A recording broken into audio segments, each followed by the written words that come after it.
At ayaw po, ngayon po mga ka-JJ, ngayon lang po tayo ma-vlog. Yan.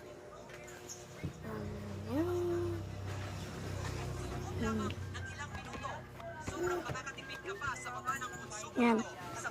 Nga pala mga ka-JJ, yung mga pinag yung mga ka-JJ. Yan.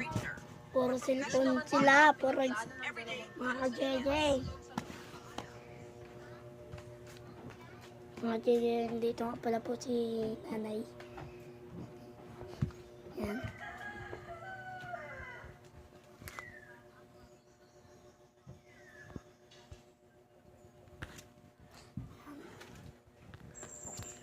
Hello. Kapit-bahay po namin yan. Subscribe at like na lang po at share.